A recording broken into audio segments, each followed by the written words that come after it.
Well, I'd like to welcome everyone to the home of Mr. and Mrs. Prestley Blake here in Somers, Connecticut.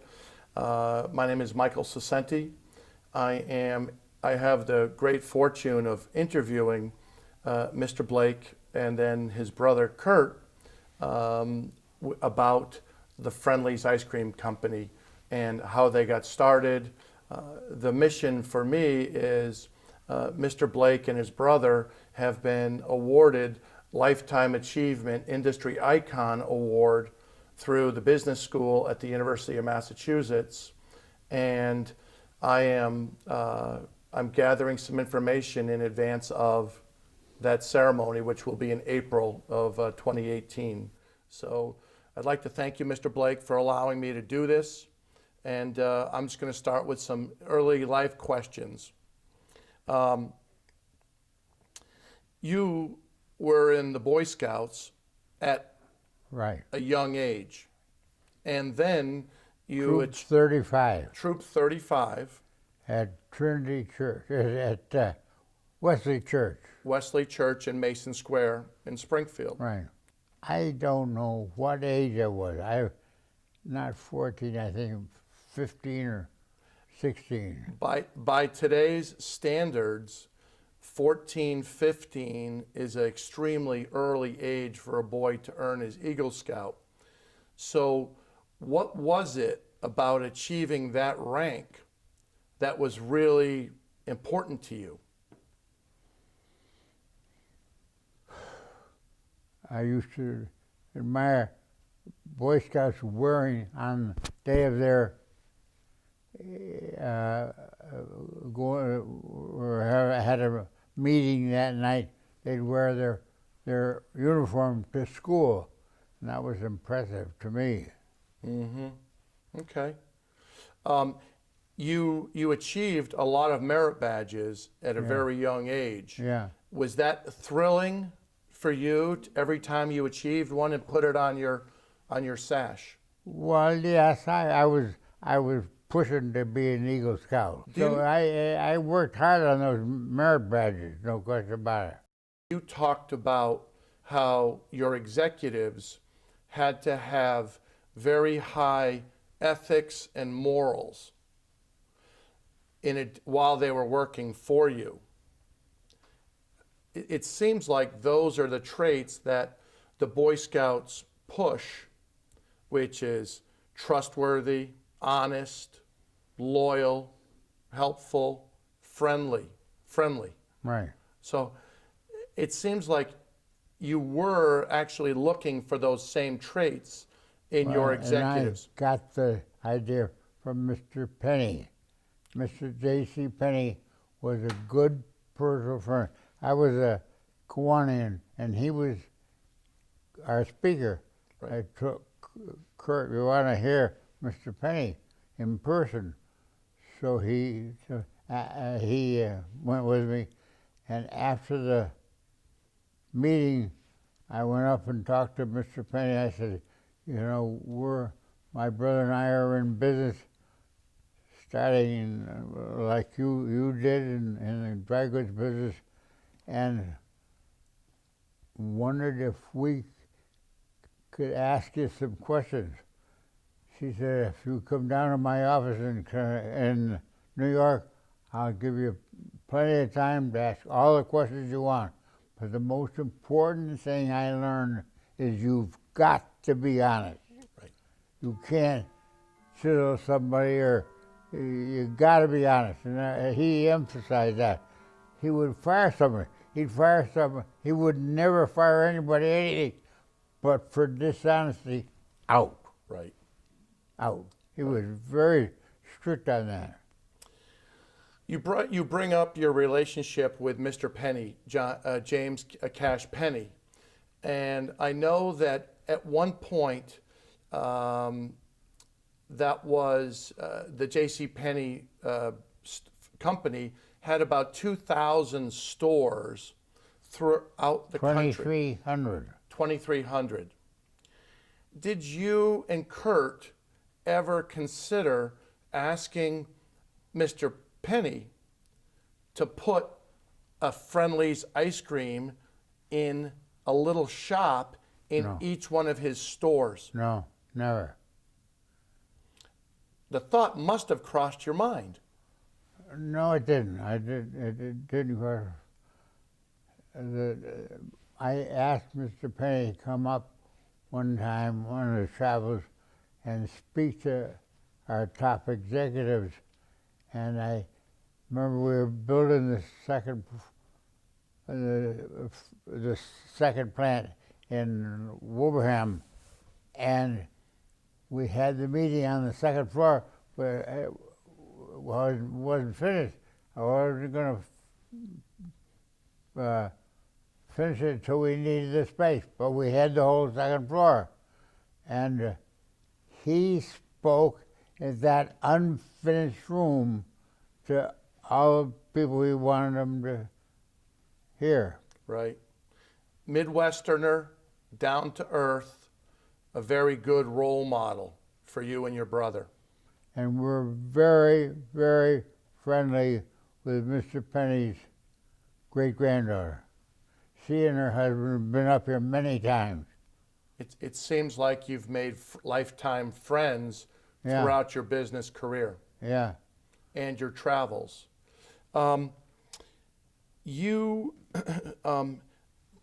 This is a question about college. Since I'm here representing the University of Massachusetts, you went to college after your graduation from Northfield Mount Herman. Right. You went down the road to Hartford to Trinity College, very fine institution. What was that experience like for you? Was it exhilarating? Was it boring? Was it helpful? How would you summarize that experience? Well, I didn't get anything out of it because I wanted business courses, and Trinity offered no business courses at all. So I decided when I get through with college, this opportunity to start in business came along, and I went for it, and I never returned to Trinity because they didn't have what I wanted in school. Right. Matter of fact, the president of Trinity College later became president of New York Stock Exchange, and he was well aware of what Prestley was doing. Interesting. You've met so many people in your life, people who are very important, people who are very successful. You've met everyday people, and you find something different that each one of those people carries and has, which is unique about them. So my question to you is, did you ever have someone give you a quote, a saying that you continue to live by this day? Honesty. Honesty. I never dipped anybody out of a dollar. Never. Mr. Penney made that very clear. He'd fire somebody. Right. And we had one kid one time we found stealing. He's got to go. Yeah. Got to go. Not going to give him a second chance. Mr. Penney was very strong on that. Right. Here's a simple one.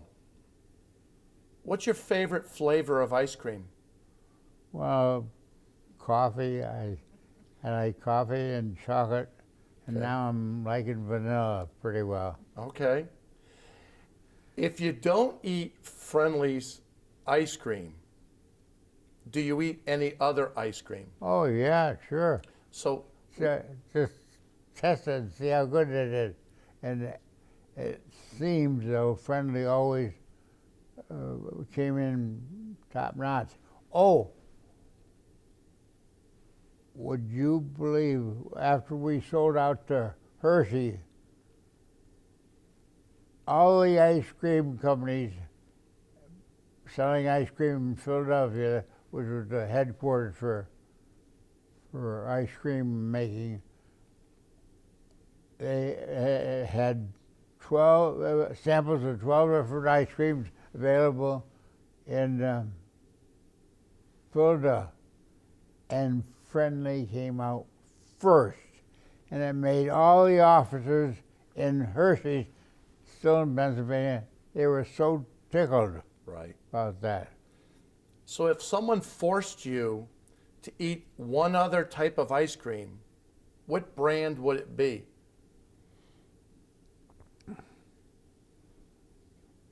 Ben and Jerry's? No. Turkey Hill? No, I Big Y? Big Y is Friendly. Publix in the South make their own ice cream, and they have an excellent product.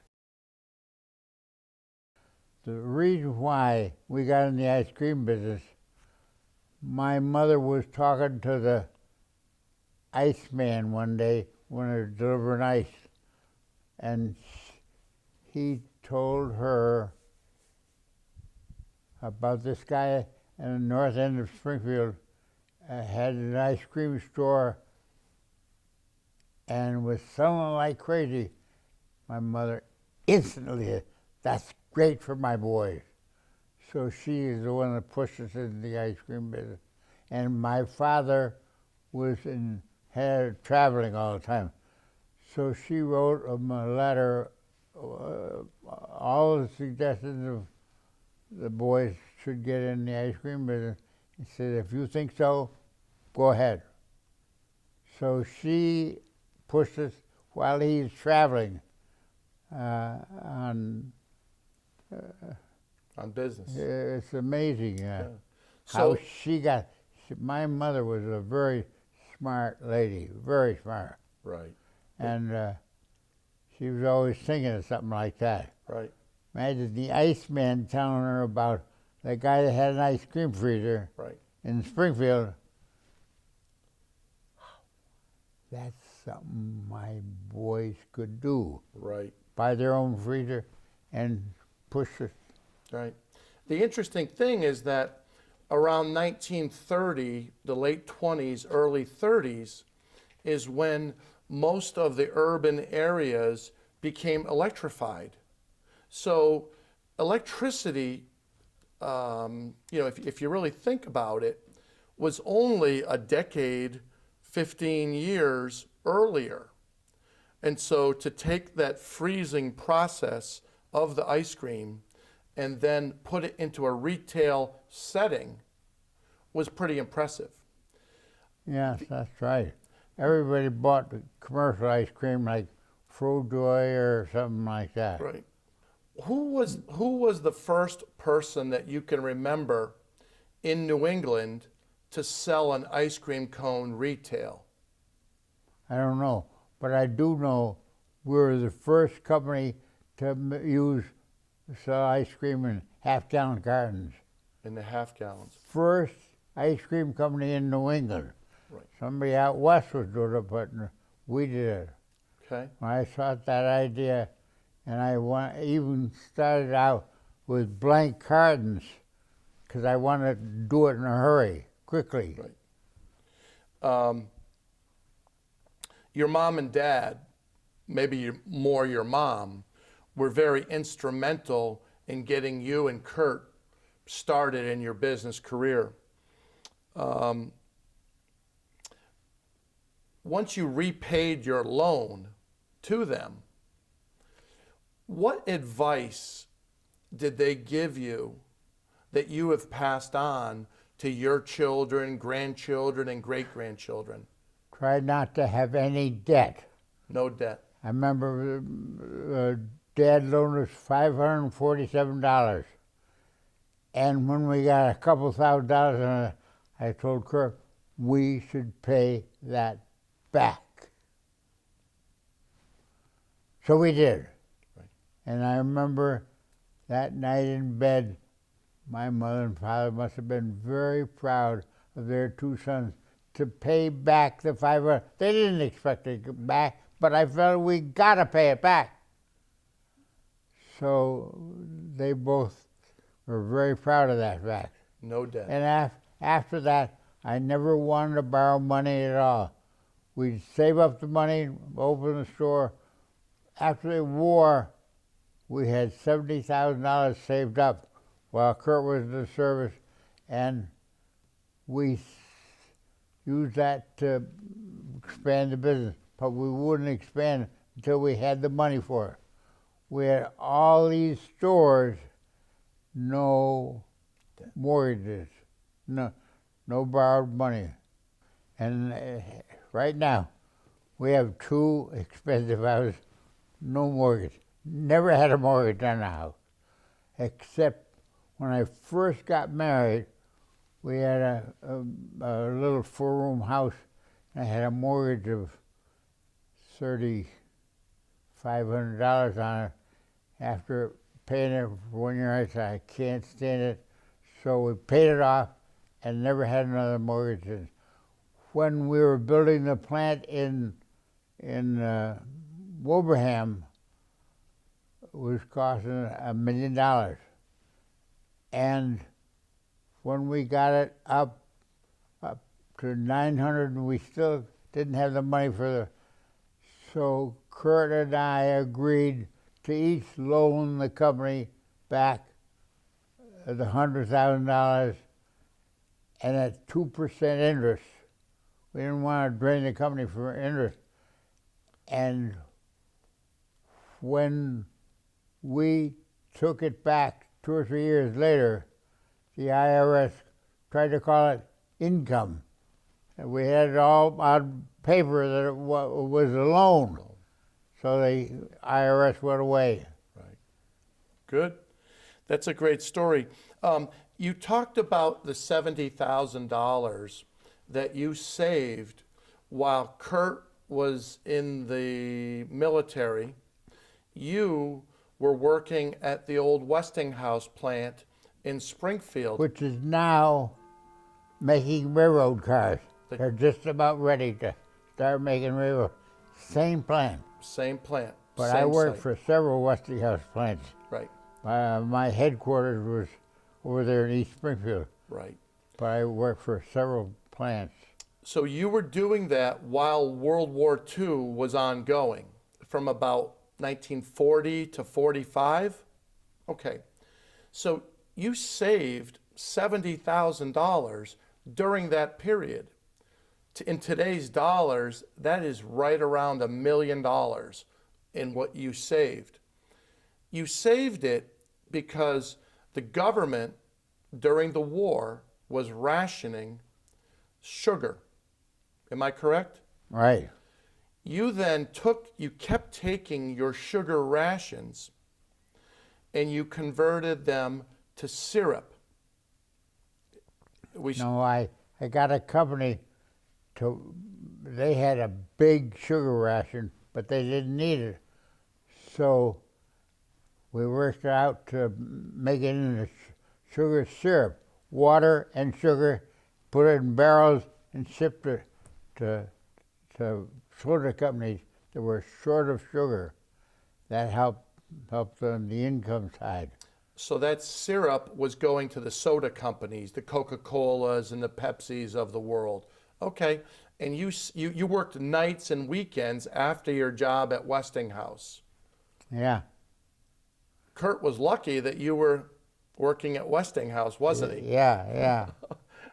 Well, that was, and what that did was that savings, if my memory is correct, that allowed you, when Kurt came home, to open up several new stores in addition to the 2 that you had basically mothballed for the wartime.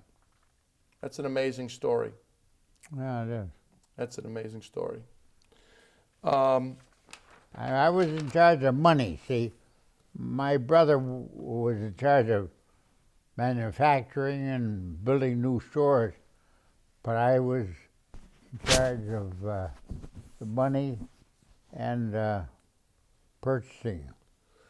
What do you think over the span of 1935, let's say after the war, so 45 to 75, late 70s. What was the biggest threat to Friendly's during that time period? Well, this Frojoy was out to beat us up, and they opened a store down the street, and they had great big double dips for a nickel. They had lines of people waiting to get a double dip going for a nickel. We had to sell ours for modest double dip for a nickel. And finally, people got sick and tired of waiting in line to get a double dip for a nickel, so they came to our store. Food. But I think Friendly was important. We named it Friendly because every single customer, when we were behind the counter, got thanked. Thank you. Right. And we would see somebody coming in, hi, just Friendly. That was a good name. That was my brother's suggestion. I think that was excellent. I heard an interesting story about your grandfather and Sadie Hawkins. Is that a true story? Absolutely. Your grandfather was married to Sadie Hawkins. Right. Everyone thought it was a myth. And Sadie Hawkins, she was a hot-tempered, beautiful gal. And she later took with her lover, went over and killed herself over Niagara Falls. Sadie Hawkins. Who was the most influential person in your life? Well, my parents, I think. Your parents. No. But Mr. Penney, became very good friends. One night, he spent one night in our house overnight, and his daughter she was teaching in Smith College, so we invited her to come to dinner one night. And Mr. Penney was so pleased that I would treat his daughter so well. Right. What's your favorite meal at Friendly's? I don't have a favorite. I think I have a cheeseburger and a Fribble. Fribble. Tell us how the name Fribble started. Where did that come from? Okay. Friends of ours we helped get started in Jersey had an ice cream store, and they called their thick milkshake awful, awful. Awful big, awful good. Wow. They gave us permission to use the name, so we had awful, awful. Now, as we were moving into New Jersey, they tactfully didn't want to have us use the name awful, awful. So we had to think of a name. We had a contest amongst employees, and some gal came up with the idea of Fribble. It's a frivolous thing, something happy, and that was good, and we adopted the name Fribble. Later, the Bond Ice Cream Company went out of business, and we could take back the name Awful Awful free. However, we had put so much publicity into Fribble, we were better known for Fribbles than Awful Awfuls. Now, wasn't the Newport Creamery down in Rhode Island? I've been in their stores, Yeah. and they have an Awful Awful. Right. They paid Bond Ice Cream a privilege to use that name. But Bond Ice Cream has long since gone out of business. And we were in the Newport Creamery the other day, and of all the things, we stopped by a store this Newport Creamery. And I was the one that told Mason Rector that's a good location, as his first location in a shopping center. And he's long since dead, but I was the one who put the stamp of approval on that one floor. You met a man at an early age who was selling ice cream mixers or milkshake mixers. His name was Ray Kroc. Right. He went on to do some bigger and better things. But at one point, namely McDonald's, he took the McDonald's company and grew it to what it is today. At one point, in doing some research, in 1955, you had 15, 20 stores open. McDonald's had 9. Today, there's almost 37,000 McDonald's worldwide. I knew Ray McDonald very well. Right. Because he came and we were buying so many multi-mixers, and he was selling multi-mixers, and he wanted to see who was buying so many multi-mixers, and thereby got to know him very well. We later he had Rolls Royces and I had Rolls Royces, and we had a lot in common. And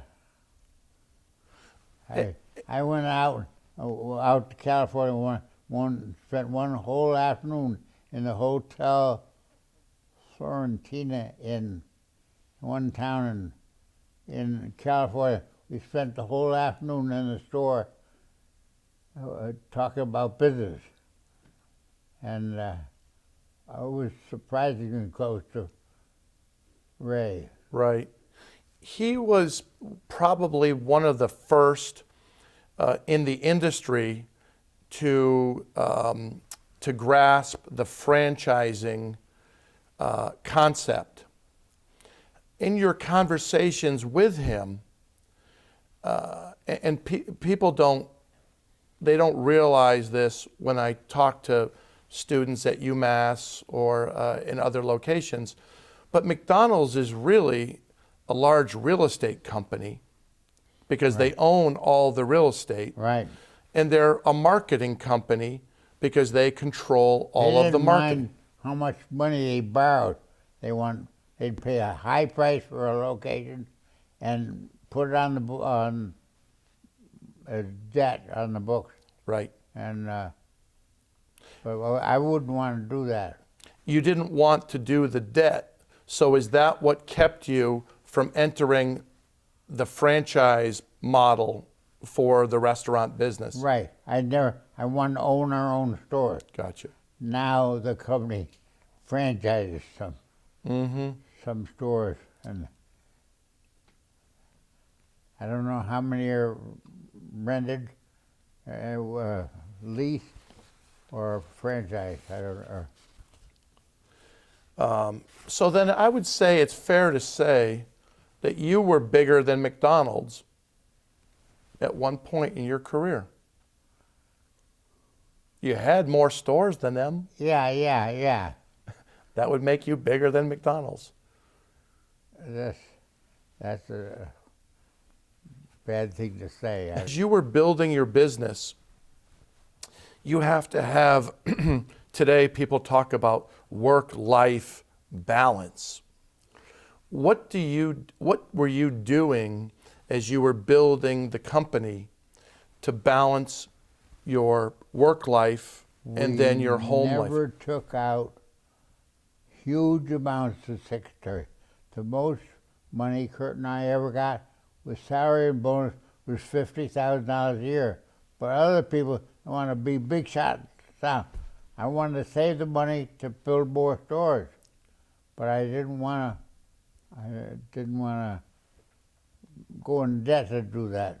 Right now, the chairman of the company that was running Friendly Stores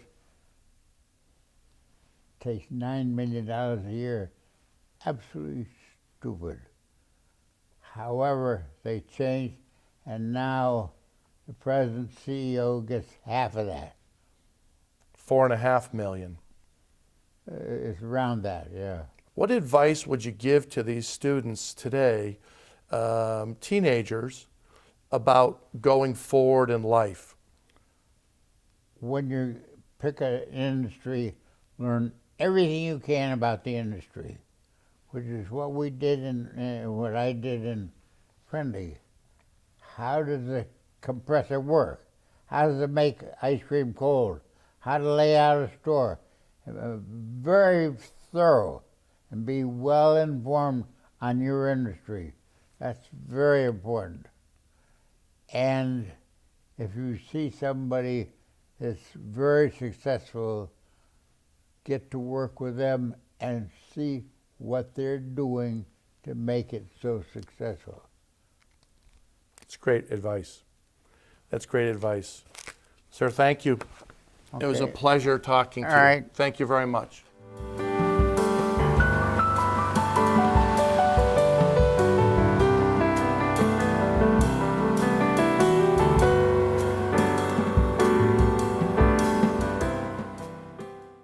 Mr. Blake, thank you very much for having us at your home, and I've been looking forward to today to interview you, because Friendly's I can remember all the way back to being a little child on Bliss Road in Long Meadow, and going into the Friendly store with my dad and my mom, and it was always really was a friendly place to go. We sit here, and as we look at the clock on the wall, it's the 11th hour, the 11th day of the 11th month, which is Armistice Day, the signing of the end of World War I with the Western Allies and Germany. And I know that you served in World War II as in the Army Air Force, flying and Not flying. not flying. I couldn't. My eyes. I couldn't even become an officer Okay. because I had a thing I was born with called strabismus, Okay. crossed eyes. Oh. I wasn't even supposed to be drafted, but I was, and I served 2.5 years in England after got shipped over there. Mm-hmm. When we served in the service then, you got shipped overseas. You didn't come home until the war was over. You really were a pioneer. You and your brother really were a pioneer in taking a lot of these veterans who were coming back from World War II and putting them to work under the GI Bill. Is that? Well, we were. I mean, there were thousands of employers hiring these ex-service people. That's when we got a very fine group of talented young men and women. Mm-hmm. No women came from. We didn't get any women veterans, not in our company. Right, right. But there must have been something that the military taught those young men when they came out that made them attractive and successful employees. Maybe the discipline. Well, I don't know. I think they're just people that were headed for big things anyway. There's a certain proportion of every generation has some talented people like you and some not so bright. And I'm not sure that we all learn something, certainly in the military. Right, right. But I'm not smart enough to know what that was. You and your brother seem to cultivate the idea of honesty, courtesy, friendliness. And I think it was important for you in building this small company into a large company. That was really important to continue that, wasn't it? Well, absolutely. After all, the name of the company is Friendly. And we named it Friendly. The Hershey Foods renamed it Friendly's. there's a difference. Friendly indicates that we're a friendly place. And that's what we were anxious to do. And that was, my brother and my mother always credited me with coming up with the name, because I used to go to a drugstore after junior high school on the way home often 2 or 3 times a week. I'd go into Sunter's drugstore, pay 15 cents for a chocolate marshmallow sundae. But the guy that fixed it for me had a big sourpuss. He hated to get his hands dirty, much rather take a bottle of aspirin off the shelf than so they were, and I really think that inspired me to, boy, we're gonna be friendly. And my brother, I didn't have to encourage him either, because our parents, my father particularly, was a very friendly guy. So we inherited some of that, but it may have been reinforced by that experience. Is there a quote that you always heard? We always have these sayings that our father or mother said to us all the time. You know, put it back where you found it. There was always something. What was it that your mom or dad constantly said to you and your brother and your sister that you still remember to this day? Well, probably the most outstanding things at that time, because they were the ones that licked the Depression. Tom Brokaw wrote a book in which he calls my generation the greatest generation, because we licked the Depression, then we won the war, then we created the biggest economics program in the world. But I disclaim, I differ with Tom Brokaw. Press and I was 12 years old when it started. And so our parents were the ones that licked the Depression and their generation, I say. Now, maybe not everybody agrees, but so they talked thrift. My mother, till her dying day, she'd tear off a paper towel and use it and lay it out on the counter to dry. And I only take, some of our people, they take 2 or 3 towels out. I like the small ones where you can get the same result with half size. So I take one of those at a time, but they take 3 or 4. You have to learn to, it's a different world, and they win. But that training of thrift and honesty, frugal, honesty, yeah. And certainly all of the virtues that Boy Scouts taught. Right. I would say the most difficult thing for me is there's so many changes in 100 years, and now they're faster than ever. It's difficult for me to keep up with such rapid change. I want to ask you a question, and it's about college. I mean, I'm here representing the University of Massachusetts at Amherst today, and I know that your brother went to school right down the street for a year to Trinity, and then several years later, you had promised your mom, I think, that you were going to go to Duke. They encouraged me. Right. They were great believers in equal opportunity. So they talked to both of us and said, Press should make it possible for me to take 1 year of fall and 2 semesters. And I went to Duke University, so we both had a year of college. So when you went, now Press told us that they just weren't teaching anything that he wanted, if my memory is correct. They weren't teaching anything he wanted. He wanted to learn about business at Trinity, and they weren't teaching that, so he left. So when you went to Duke, Did you want to stay for 4 years and finish your No. degree, or did No, you just no. do it for mom and dad? No, no, I just went with just to make it equal the year at college. Press, he may not have been quite I don't think he could have gone back to Trinity because his marks were so poor. And I had no intention of doing more than The second year. just and I'd come home every holiday. I came home and ran the stores so Press could get a little break.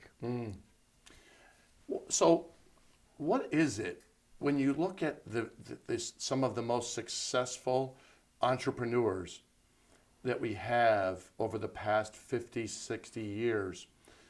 Many of them they start off in college and they turn around and they quit. They walk away. They never finish.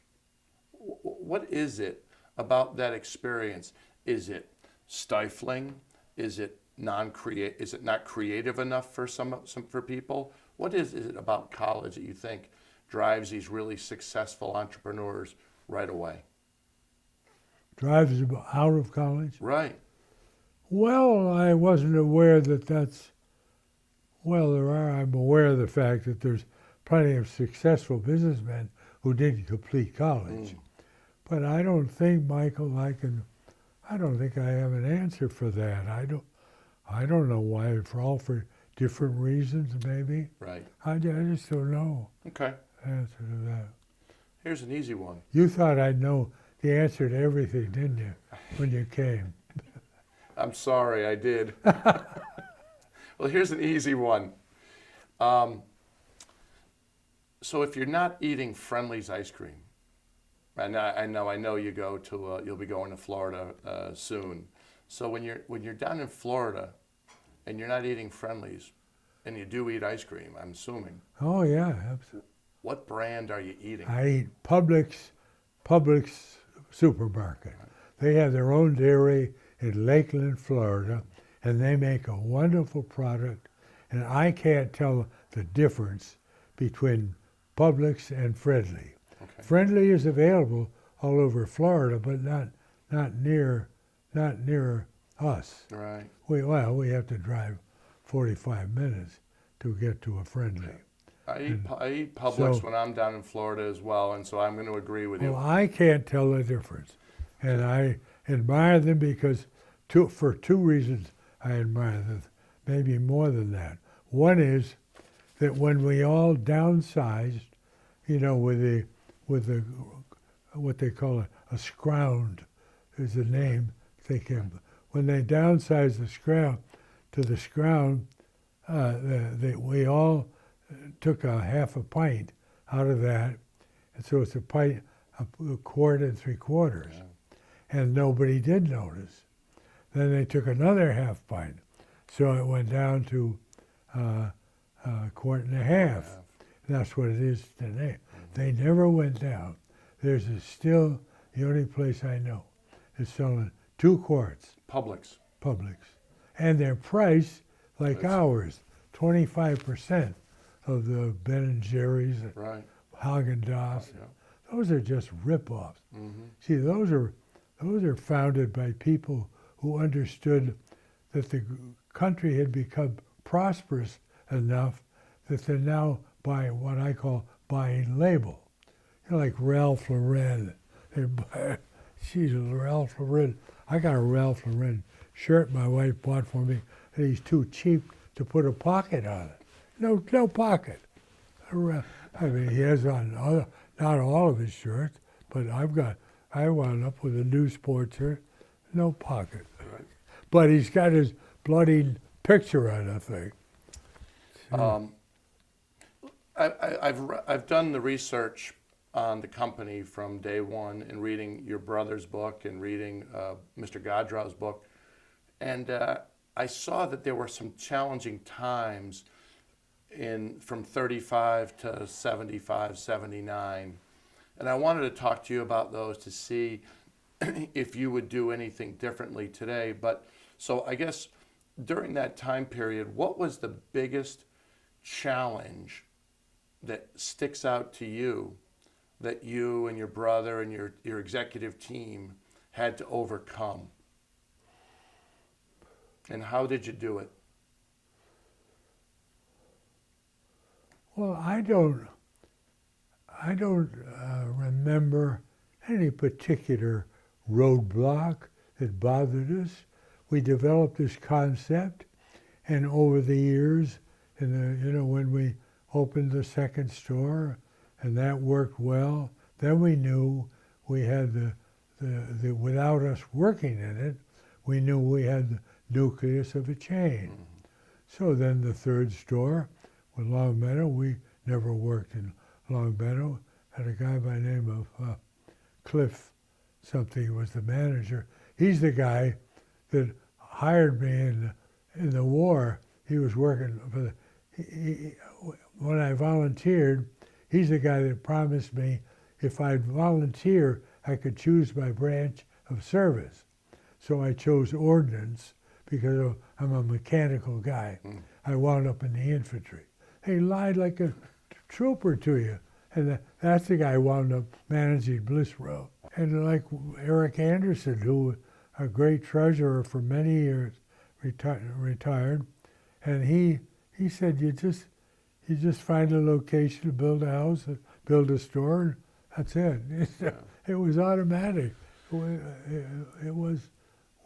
It almost was, that's a great point. It almost was automatic, I think, because when you start in the center of Springfield and you grow your brand out, you're growing outwards, you have the reputation from the next town over that carried into your new location, and the people were excited.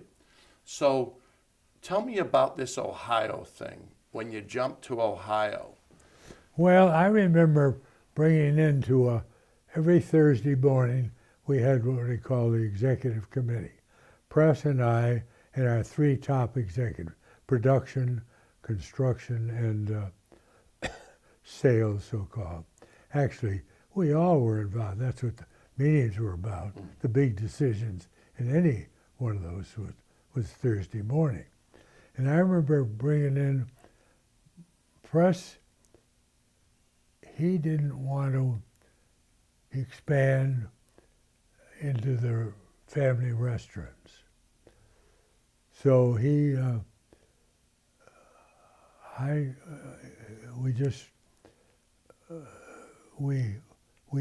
covered all of the only way we could expand, which the four of us felt was important, because real estate began to get so expensive, we couldn't sell just ice cream cones and a toasted cheese sandwich from an expensive real estate. Right. So we wanted to do that, and Press didn't want to do that. So I came in a Thursday morning, one morning, with a map showing the popularity or the dots for the population. And in black, New England was all black dots. Then there was the Appalachian Mountains, where there's nobody. Then the next black dots were in Ohio. So I said, we can't, the only way we can't expand, and we got this area covered so well, and we can't go into, you don't want to go into family restaurants, then we will, let's go to Ohio. So we did, and we built a plant in Troy, Ohio, and it did the same formula out there. Only we did move to Ohio with an obsolete concept, and that was we didn't have booths. All of our shops were low counters because in the East, because that was a new idea in the 30s by the Mayflower donut people. All counters were high, like soda fountains. Right. But Mayflower Donuts opened a store on Main Street in Springfield with a 30-inch high counter and low stools. So we did that from then on. We never built high stools. You, the 50s and 60s were probably your biggest growth period in the company. And some years, and maybe even into the early 70s, but there were some years when you were doing one new store opening a month. Or, I'm sorry, a week. Well, Press and I decided, and the executive committee, we decided that 20% more units a year we can't train people fast enough to open more than 20%. So that we kept that held for years. We just opened about 20% more. We grew by 20% for years. Right. Many people won't know this, but at one point, Friendly ice cream, Friendly restaurants, was larger than McDonald's. You had more units at one point than McDonald's did. And I know that you had a business relationship with Ray Kroc, who ultimately built the company to what it is today. Absolutely. Not a business relationship, just a personal relationship. Personal relationship. We never did any business. We became friendly with him because his first company was building multi-mixers. You know about that. Mm-hmm. So then he sold that when he bought the 3 McDonald brothers out. And he paid them each $1 million apiece for each restaurant in 1955. And he, so then he saw the possibility of franchising, and you may or may not realize this, but in 55, he paid a royalty on every hamburger. I don't know, was it half a cent or penny or what, because he sold them for 15 cents. Mm-hmm. So he opened in Northbrook, where his hometown was. He opened, and he kept opening these restaurants, but he was smart because he was very smart. He controlled the real estate. And so then a franchise just leased the operation. And if he didn't, every year they had to renew that. And if he didn't like the way they were operating, they're out. And so that gave him ironclad control. And from 1955 to 61, he wound up in 61 with his first profit. He never made a buck until 1961. But he talk about persistent. He stayed at it. He was convinced of it. In 1961, with 100 restaurants, he made $300,000, which is peanuts. It is. The next year he made $1 million, and the rest is history. So when we knew him because he used to come to our store in West Springfield with Margaret Schultz, his secretary. There was a guy who always had pretty secretaries too. Margaret Schultz and we'd meet him at conventions and restaurant shows. Margaret was always there. Press saw Ray 3 weeks before he died in California. He visited with Ray. Wow. But Ray he was almost dead. We always prized that relationship, and we never forgot him. He never forgot us. But he deliberately planted a McDonald's beside every Friendly, most all Friendly. He liked the same locations we did. So he did, but we learned that from competition. If you can't put anybody else out of business by deliberately competing with them. If you have a good operation, and ours were good operations, we never suffered more than a 10% drop in sales when McDonald's opened. And then 6 months later, it would fill in again. So we didn't fear him, and we continued to be good friends with him. Did you ever think about when your store count started getting up into the 100, 200, 300 range? Did you ever think about going into that franchise model with those existing stores? No, we didn't. We didn't. We were happy with what we were doing. The growth was very satisfactory. But Don Smith, whom you know, my brother, crossed swords with him, and he did three great things for Friendly. He put it into franchising. He redesigned all the buildings to put big emphasis on the ice cream part by having an ice cream parlor, a little separate area. You go through that. And, we lost the emphasis on ice cream because of food grew. But so he re-emphasized ice cream, which is twice as profitable as hamburgers, and he gave it 19 more years of life. And of course, you're probably aware of the fact that Press and I, we had parted company 17 years ago over that because he brought a lawsuit. You know all of this. I do. Yeah, he brought a bunch of lawsuits against, and all he got out of that was $46,000 that Don Smith had to pay the company for using the company airplane. He claimed. You bring up a very interesting point, and I can't tell you what year it was. I can't tell you if it was under your ownership or it was Hershey's. But you say that you mentioned taking the emphasis off of the ice cream.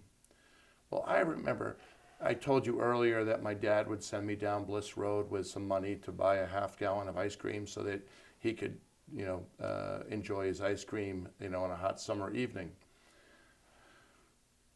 When you could start buying Friendly's ice cream in Big Y, Stop and Shop, all the supermarket chains, it took the emphasis away from walking into each and every store to buy your half-gallon of ice cream and maybe combine that with a sandwich or a soda or a sundae right there. So do you think, I don't know when that took place, when the in-store sale or the supermarket sales started, but do you think that was a wise decision? Because it took the emphasis off entering the store. Well, in retrospect, it was a great decision because Friendly ice cream is growing. You could tell us more about that. When Dean bought Friendly's, we were in 9,000 supermarkets. Don Smith did that. He put it in the supermarkets. Okay. Yeah, he did the wholesale and franchising and re-emphasis on ice cream. So when a successful brand rolls out another brand, a sister brand or a third brand, many times they don't live up to the expectations of the first brand. Right. What happened in hindsight? What happened with the Jim Dandy, which for those who don't know, Jim Dandy was a fried chicken restaurant concept. Right. Like Kentucky Fried Chicken. Right. And it was, I think they were all located within the greater Springfield, the Route 91 corridor. Right. So what happened there, sir? Absolutely no question in my mind. Absolutely. We made a big mistake. We made this merger with a company called,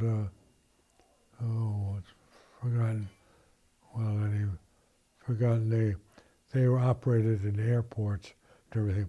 And they had a deal with, we made a deal with them to do Jim Dandy's. So we took a guy whose name was, he was working for Prestley, and we said, here's her, we want you to head this up. And so we handed him the job, and we didn't put, when you do a concept like that, you better have at least one person, at least one, that is passionate about the success of that chain. And Jim, he wound up heading the Blueberry Council for Bain. You may know, you know him. Well, I think you did.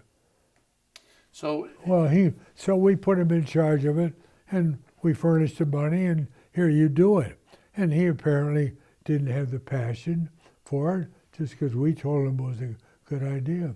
That's a big mistake we made. And I learned that absolutely, you can't have, somebody once told me, you can't run a church supper unless you got somebody that's really enthused about that project. You gotta have somebody heading it that's got a passion. I'm involved with the Knights of Columbus, and you are right. There has to be one passionate person to run that supper. Yeah. So I guess the gist of that experience was that, in hindsight, you brought people who were passionate, friendly people in to start a brand new concept, and they were kind of still in the friendly mindset.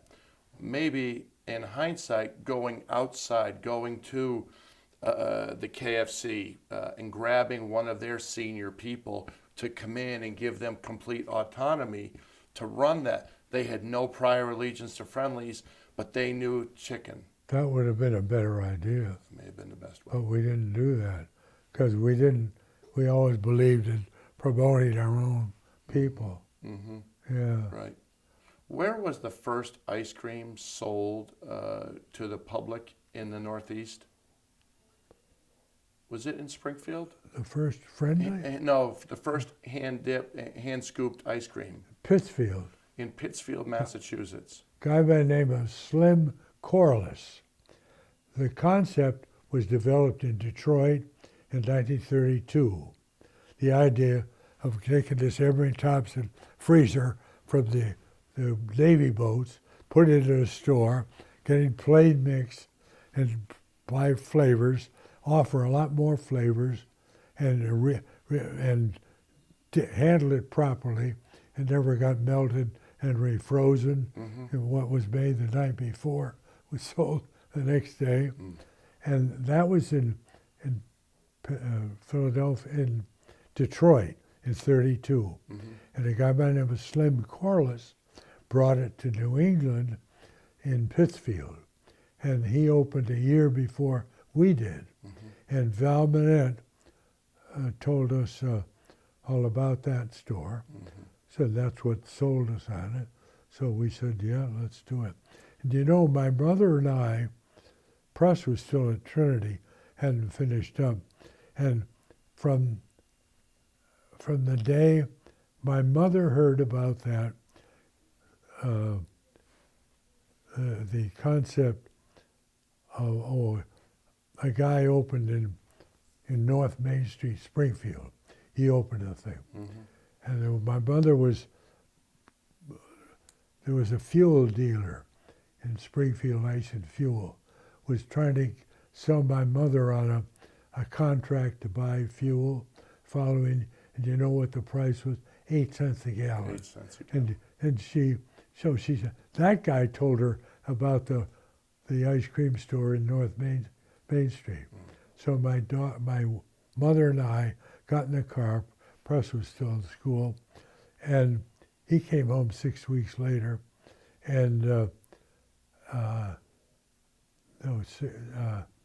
he came home a week or two later, because 6 weeks after that guy told my mother about that concept, that was the middle of June, and we opened 18th of July.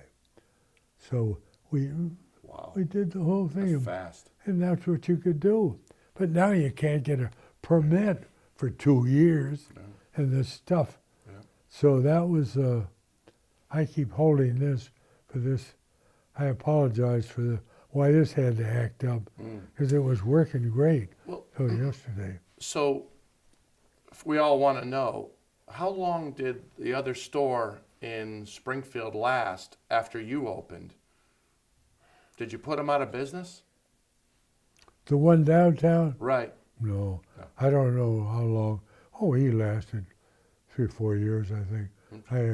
I think we lost track of him. We didn't put him out of business. Okay. And my last question to you is this. I'm a big believer in a mastermind group, surrounding yourself with people who are a lot smarter and learning from their prior experience. I know that you and your brother were also believers in that philosophy and relied on people like IBM, General Motors, and J.C. Penney. J.C. Penney was a... So you had an all-star lineup in your mastermind group. What's the one thing that you could take away from any of those three, the Watsons at IBM, the J.C. Penney, and the General Motors? We were attracted to Mr. Penney because his story was the same. He started with nothing at Kemmer, Wyoming, with $4,000 or something, and he had to share the profit scheme. He had the manager of number 2 owned half the business. He was partners with him. He did it that way.